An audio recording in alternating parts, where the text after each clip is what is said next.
अभी हम लोग देश की राजधानी दिल्ली का जो अरुण जेटली स्टेडियम है वहाँ पे हैं और इसमें south Africa versus India match चल रहा है। बहुत अच्छा लग रहा है क्योंकि यहाँ पे कम से कम 60 से 70 हज़ार दर्शकों का भीड़ है और ये एक सार्वजनिक स्थल है और जगह जगह पे आज़ादी का अमृत महोत्सव का जो है वो ऐड लगा हुआ है, साथ में इनक्रेडिबल इंडिया का भी ऐड लगा हुआ है।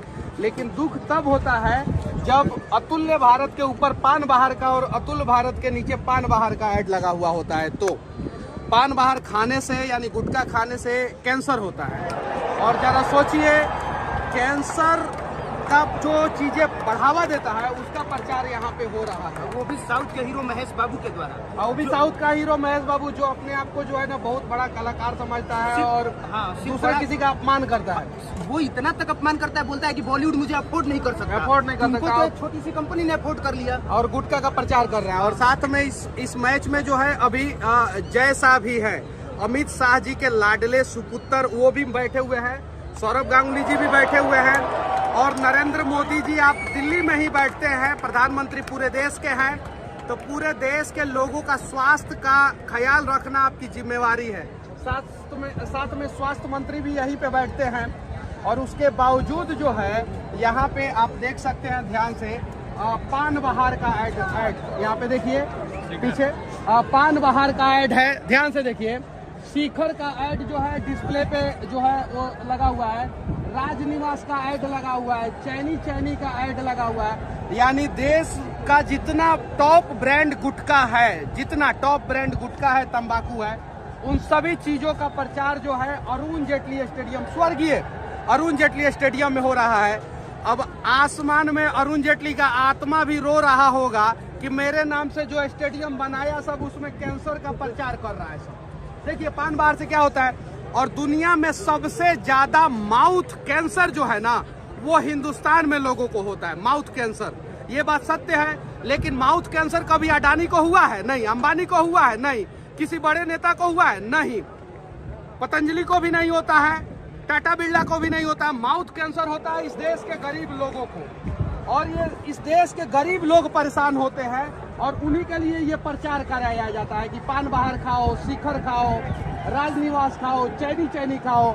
इस देश में अनेकों ब्रांड है, उन सब चीजों का प्रचार कराइए ना। इन सब चीजों का प्रचार क्यों कराते हैं? और ऐसे भी क्रिकेट मैच के दौरान जो है ना प्रचार कराने वाले लाइन में लगे रहते हैं कि भाई हमारा लगा दो, हमारा लगा दो, हमारा लगा दो, हमारा लगा दो।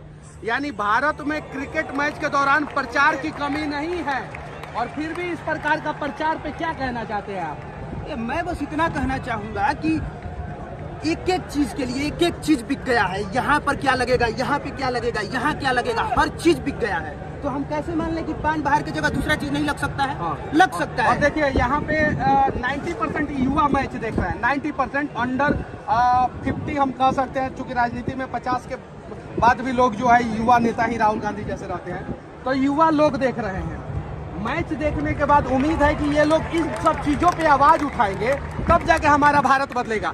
नहीं तो अंग्रेजी टॉयलेट पे बैठ के और सिर्फ पोस्ट कर देंगे कि हमारा भारत महान बने, हमारा भारत महान बने, तो नहीं बनेगा।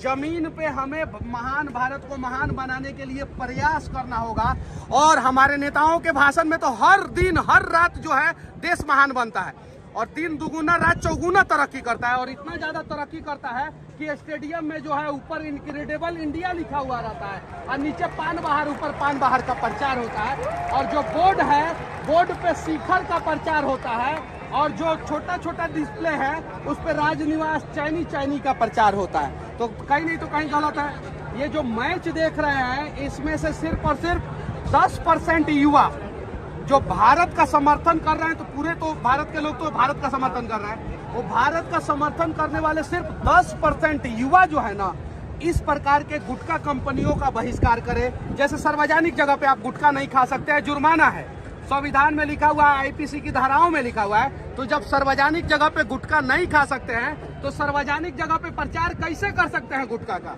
ये सवाल होना चाहिए कि नहीं। बुलेट में अगर आप साइलेंसर लगाते हैं आवाज करने वाला तो आपके ऊपर जुर्माना हो जाता है, लेकिन बुलेट का साइलेंसर बनाने वाली कंपनी के ऊपर जुर्माना नहीं होता है। प्रेशर हॉर्न अगर गाड़ी में लगा लेते हैं तो 25,000 का जुर्माना हो जाता है, लेकिन प्रेशर हॉर्न बनाने वाली कंपनियों पे जुर्माना नहीं होता है। अगर गुटखा खा के आप मुंबई की सड़कों पे, दिल्ली के मेट्रो में फेंक देंगे तो आपके ऊपर जुर्माना हो जाएगा, लेकिन गुटखा बनाने वाली कंपनियों पे जुर्माना नहीं होगा। तो ऐसे तो हमारा भारत महान नहीं ना बनेगा। कहा जाता है कि 100 में 90 बेईमान, और फिर भी नेताओं के भाषण में हर दिन भारत महान। तो प्रयास करना होगा देश के लोगों को, जो देश को, राष्ट्र को सक्षम बनाना चाहते हैं, सशक्त बनाना चाहते हैं। अमेरिका, ऑस्ट्रेलिया, जापान, कनाडा, रसिया, यूरोपियन कंट्री, इन सब देशों से तुलना करना चाहते हैं, इजराइल से तुलना करना चाहते हैं। तो उसके लिए हमें पहले उस प्रकार का नागरिक बनना पड़ेगा। देखिए पीछे जो है एक तिरंगा जो है शान से फहर रहा है, तिरंगा पीछे। हमें गर्व होता है जब हमारा तिरंगा जो है शान से फहरता है तो, लेकिन हमें अफसोस होता है जब सार्वजनिक जगहों पे जो है ना, भारत के इस प्रकार के कलाकार, महेश बाबू जो बोल रहे थे कि बॉलीवुड अफोर्ड नहीं कर सकता है, हिंदी में हम फिल्म नहीं बनाएंगे, वो जो है पान बहार जैसी कंपनियों से बिक जाते हैं, पान बहार जैसी कंपनियों से बिक जाते हैं, तो बड़ा दुख होता है। तो देश के सभी कोने के लोगों से विनती करना चाहता हूं कि कम से कम देश को जिन सब चीजों से नुकसान हो, जैसे रेलवे को 1200 करोड़ रुपया सालाना नुकसान होता है सिर्फ और सिर्फ गुटखा से, जो थूक देते हैं। जितना भी पब्लिक ट्रांसपोर्ट है, जैसे बस है, उसको नुकसान होता है। यहाँ तक कि फ्लाइट में भी गुटखा लोग खा के थूक देते हैं। अभी कुछ दिन पहले वायरल हुआ था। और कानपुर में मैच चल रहा था, लखनऊ में शायद से मैच चल रहा था, भाई साहब जो है गुटखा खा के बैठे हुए थे। तो ये चीजें हैं। यहाँ पे पुलिस प्रशासन का जबरदस्त तैनाती है, आप देख सकते हैं। लेकिन पुलिस प्रशासन के नाक के नीचे जो है ना 1500 का टिकट जो है 4000 रुपए में ब्लैक हो जाता है। तो ऐसे तो भारत महान नहीं ना बनेगा। इसके लिए प्रयास करना होगा। उम्मीद है कि जिन भाई तक हमारा बात पहुंच रहा है वो भाई, और जिन भाई तक नहीं पहुंच रहा है वो भाई वीडियो देख के कम से कम कुछ बदलाव जो है देश के लिए करेंगे।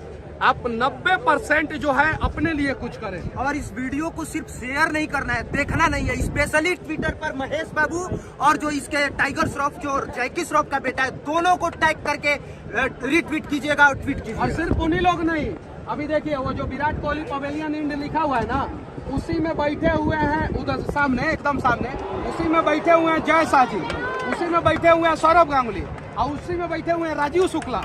उसी में उन लोगों तक अगर बात पहुंच जाएगा तो शायद कुछ बदलाव होगा, और होना भी चाहिए बदलाव। इन सब चीजों का प्रचार जो है सार्वजनिक जगहों पे नहीं होना चाहिए, और जब तक सार्वजनिक जगहों पे होगा इन सब चीजों का प्रचार, हम विरोध करेंगे।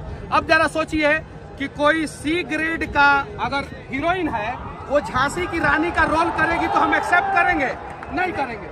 वैसे ही गुटखा का प्रचार करने वाले अक्षय कुमार, जो शायद से किस कंपनी का गुटखा का प्रचार करते हैं, बीमल का प्रचार करने वाले अक्षय कुमार फिल्म में जो है वो पृथ्वीराज चौहान बन जाते हैं, तो इसलिए फिल्म का जो है दुर्दशा हो जाता है। तो ये सब चीजें समझना होगा। देश के लोगों को इन सब चीजों से फुर्सत मिलता है तो हिंदू मुसलमान में उलझा दिया जाता है टीवी डिबेट में। किसी को मस्जिद चाहिए, किसी को मंदिर चाहिए, लेकिन भारत, सशक्त भारत, मजबूत भारत किसी को नहीं चाहिए। अगर इस देश के सिर्फ और सिर्फ 10% युवाओं को सशक्त भारत, मजबूत भारत चाहिए, और वो सशक्त भारत, मजबूत भारत, आत्मनिर्भर भारत, महान भारत के लिए आवाज उठाएंगे तो शायद हमारा भारत महान बन जाएगा। बाकी ताली बजाने वाले सभी युवाओं को धन्यवाद, इंडिया टीम को चीयर करने वाले सभी युवाओं को धन्यवाद, और राष्ट्र का समर्थन करने वाले सभी युवाओं को धन्यवाद। और राष्ट्र विरोधी चाहे जो भी होगा, उनका समय समय पे हम लोग रिलाई करेंगे, चाहे वो पान बहार वाले हो, कमला पसंद वाले हो, चाहे विमल वाले हो, और चाहे किसी भी प्रकार का देश विरोधी हो। जय हिंद।